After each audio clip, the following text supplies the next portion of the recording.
Today we will study about the potentiometer.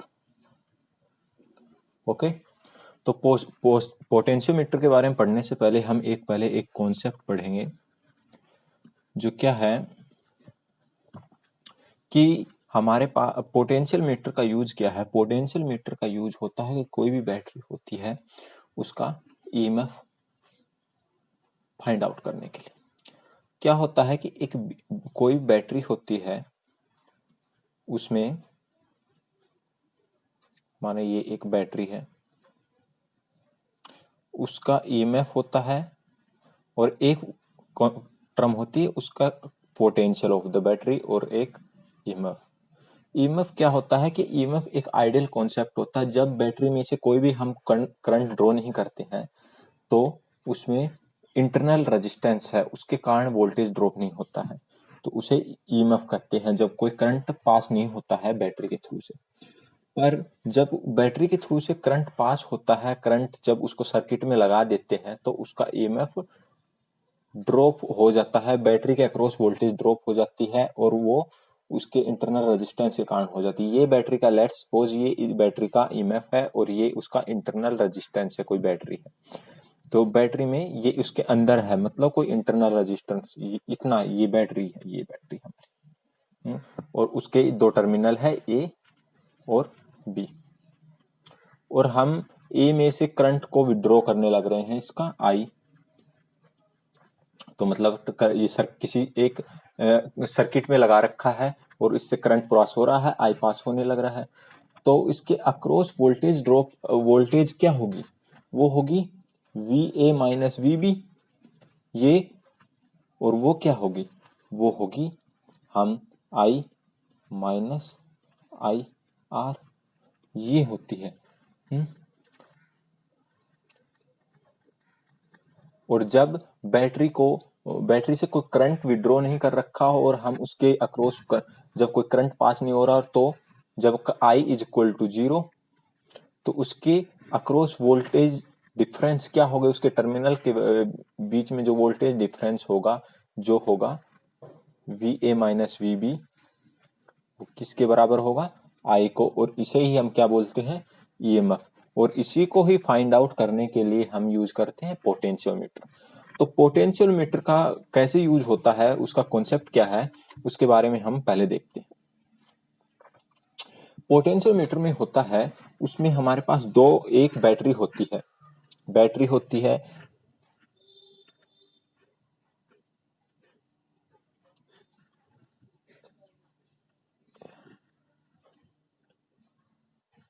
और उसका एक इंटरनल, ये बैटरी है और वो उसका इंटरनल रेजिस्टेंस है और ये उसके टर्मिनल।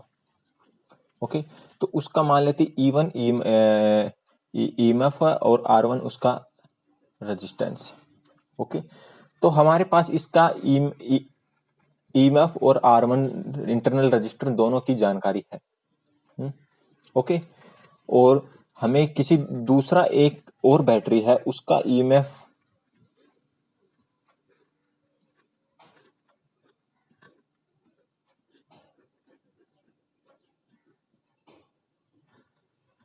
इंटरनल रेजिस्टेंस R2 है और E2 है, इसकी कोई हमें जानकारी है नहीं, तो हमें इसको, इस बैटरी है, ये सेकंड वाली बैटरी है, इसको ईएमएफ E2 फाइंड आउट करना है। और हमें दिया हुआ है एक ये बैटरी दी हुई है जिसका ईएमएफ E1 है और उसका इंटरनल रेजिस्टेंस R1 है, जो हमारा ये दोनों चीजें क्या है, नोन है, और ये क्या है, ये दोनों है अननोन। ओके, और वो कैसे फाइंड आउट करते हैं, उसके लिए हम एक सेटअप का यूज करते हैं जो जो कहते हैं पोटेंशियोमीटर होते हैं, उसको उसमें कैसे यूज करते हैं वो आगे हम देखते हैं कैसे यूज करेंगे उसको।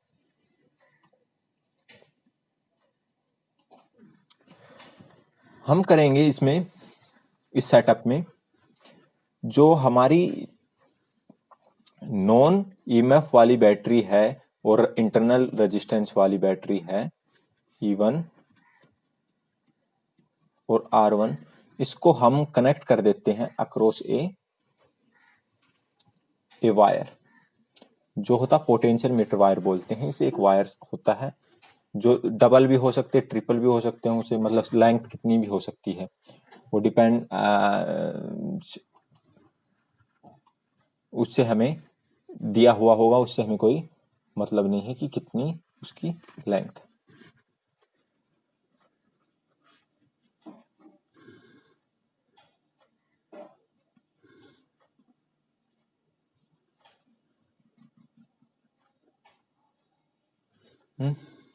और ये है वायर इतना यहां से लेके और यहां तक, जिसकी ये हमारा वायर है, मतलब ये वायर है और उसकी लेंथ है l दी हुई है जो, ओके। और ये हमारी बैटरी है जो हमारी नोन है, जिसका ईएमएफ भी नोन है और इंटरनल रेजिस्टेंस भी नोन है। अब इस वायर के बारे में हमारे पास क्या है, इस वायर की हमें लेंथ पता है, रो उसकी, रजिस्टिविटी और area of cross section of wire, area of cross section, और ये है रजिस्टिविटी है वायर की, ओके। तो इसका रेजिस्टेंस क्या होगा, आर, ये टर्मिनल माना ए है और ये माना बी है, तो उसका रेजिस्टेंस आर ए बी का वायर का क्या होगा, वो होगा माना आर के बराबर होगा और उसकी वैल्यू होगी रो एल बाई ए। ये हम जानते हैं कि ये फॉर्मूला होता है।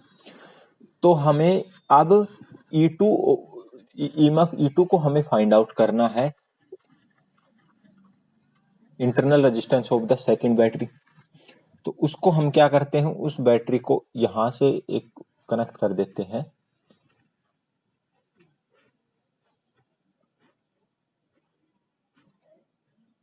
और ये इंटरनल रेजिस्टेंस R2, ये उसका E2, और एक इसमें लगा देते हैं गैलोमीटर। गैलोमीटर क्यों यूज करते हैं, गैलोमीटर यूज करते हैं हम कि इसमें नल पॉइंट फाइंड आउट करने के लिए। गैलोमीटर क्या होता है, जब यहाँ से इस ब्रांच में से यहाँ से कोई करंट पास होगा तो गैलोमीटर के थ्रू भी पास होगा, तो गैलोमीटर में डिफ्लेक्शन आएगा। और हम नल पॉइंट वो पॉइंट होता है जहां पे इस यहां से कोई भी करंट पास नहीं होता है इस सर्किट में से, मतलब इस ब्रांच में से सर्किट के, तो यहाँ पे गैलोमीटर में कोई डिफ्लेक्शन नहीं आएगा। तो हम नल पॉइंट वो पॉइंट होता है जहां पे गैलोमीटर में कोई डिफ्लेक्शन नहीं होता, मतलब इस तरफ कोई करंट पास नहीं होता। तो हम मान लेते हैं कि हमने फाइंड आउट किया एक्सपेरिमेंटली, और वो यहाँ पे आया नोब लगा के, ये पॉइंट माना पी है और ये है हमारा नल पॉइंट, ये पी पॉइंट ये है हमारा null point on wire A B.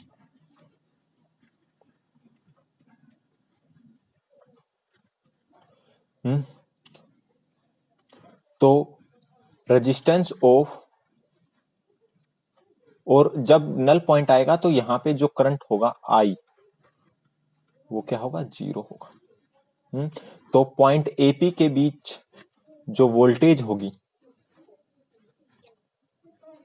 AP जो वायर ए बी को दो पार्ट्स में होगा, वायर होगा ए से पी और पी से बी, तो वायर के बीच जो वोल्टेज होगी वो किसके बराबर होगा, यहां से कोई करंट पास नहीं हो रहा, तो आप वो लगा सकते हो, क्या लगा सकते हो, केवीएल लगा सकते हो, और ये आएगा आई के बराबर, जो मैं अभी बताता हूं कैसे केवीएल कैसे लगा के आप एक्सप्लेन भी कर देता हूं।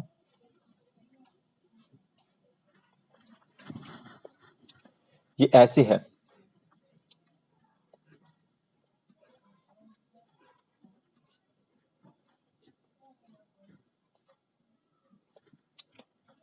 ये यहाँ पे गैलोमीटर भी है, जो कुछ भी ये गैलोमीटर, ये पॉइंट ए है, ये पॉइंट बी है,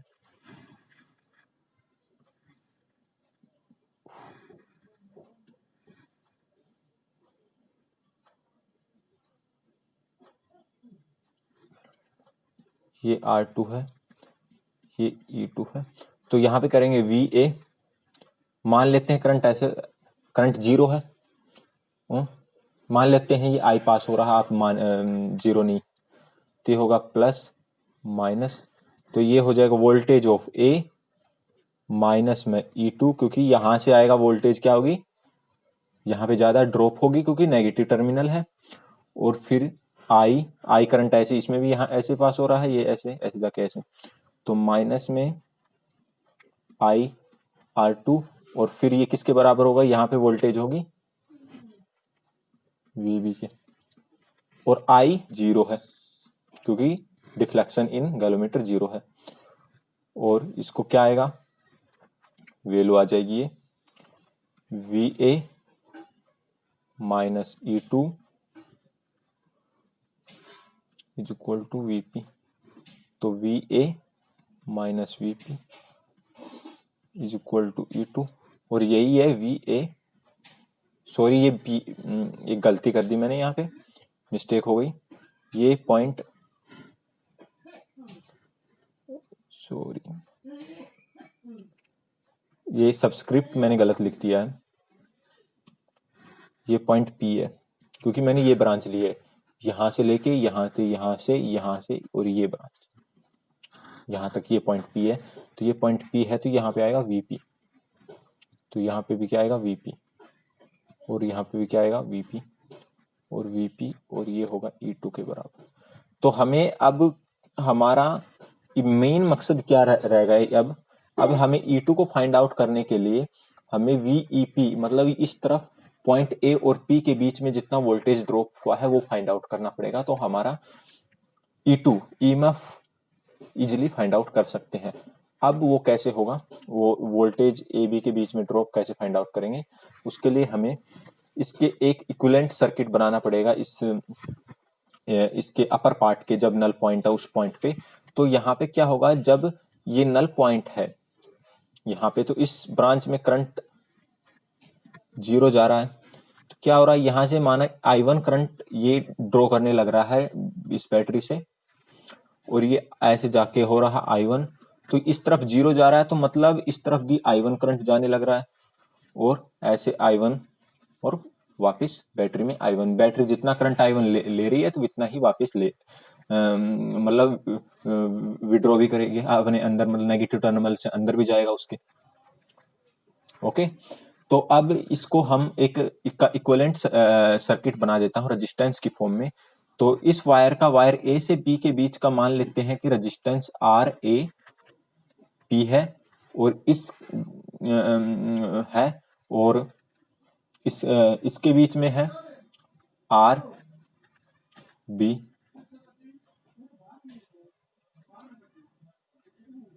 PB। तो समेशन ऑफ RAP प्लस में RBP V is equal to V R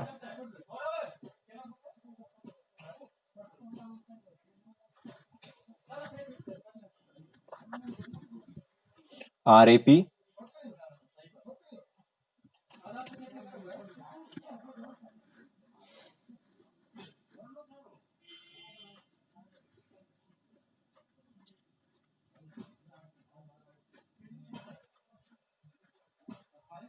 इसके इक्विवेलेंट सर्किट बना देता हूं ऊपर वाले के लिए।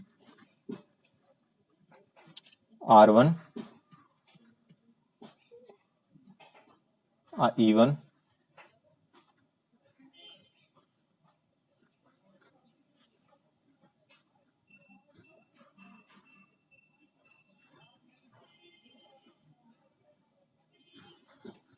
ये पॉइंट है P, ये पॉइंट है A, ये पॉइंट B, ये R B PB, ये R AP, और ये विड्रॉ कर रहा करंट I1। तो I1 क्या होगा, ओम्स लॉ लगा सकते हैं हम I1 फाइंड आउट करने के लिए। तो I1 होगा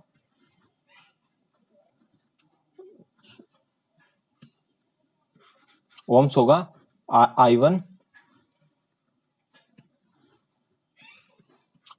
into R equivalent, I1 into R equivalent क्या है, R1 प्लस में RAP प्लस में RBP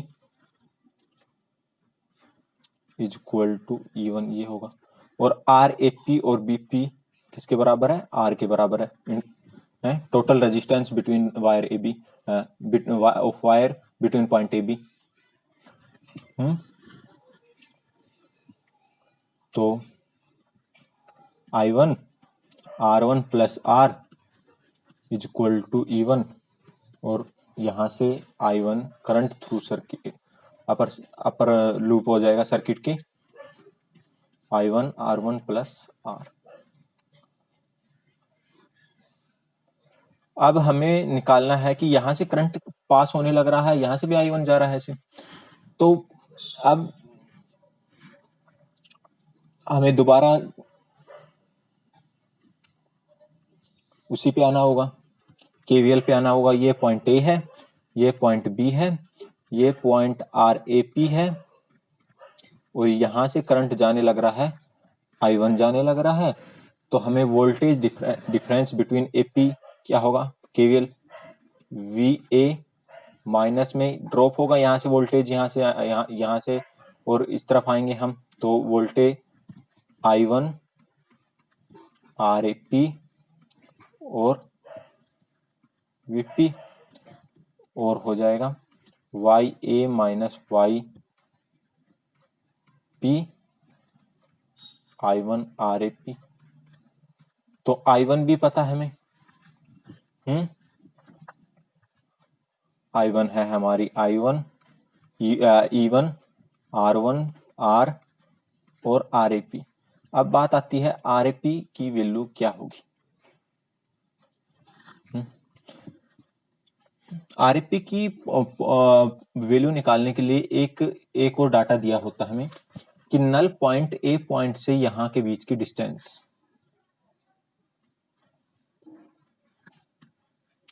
नल पॉइंट ये डिस्टेंस इसे बोल देते हैं L1 है। ये एपी की वायर एपी की लेंथ जहां में नल पॉइंट आता है, तो ये हमें दिया होता है। तो हमें पता है आर हमारा है रो एल बाई ए, और उस एपी वायर की लेंथ क्या है, एपी वायर लेंथ कितनी है, और पी पे नल पॉइंट L1, तो आर एपी होगा, रजिस्टिविटी भी सेम वायर है, L1 लेंथ है और क्रॉस सेक्शन एरिया सेम है। अब क्या करेंगे, इन दोनों को एक और दो, अब दोनों की मदद से क्या करेंगे, दो को एक से डिवाइड कर दो, तो क्या आएगा value, R A P R L1 L, और आर ए पी हमारी आ जाएगी आर L1 अपॉन। अब ये जो हमारा रिलेशन आया,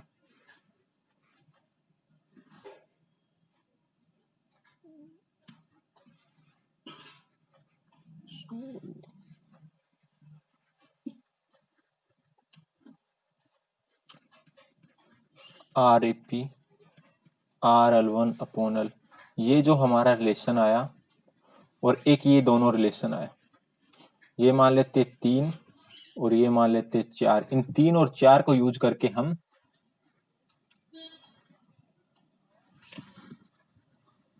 वी ए माइनस वीपी जो है वीएपी के बराबर और जिसकी वैल्यू है E2 के बराबर, उसे निकाल सकते हैं, जो हो जाएगा E1 अपॉन में R1 प्लस R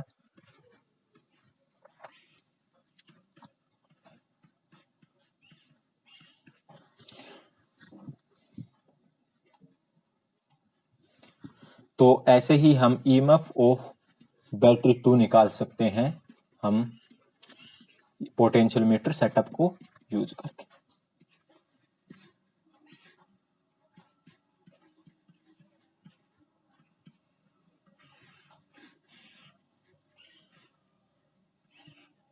ये हमारा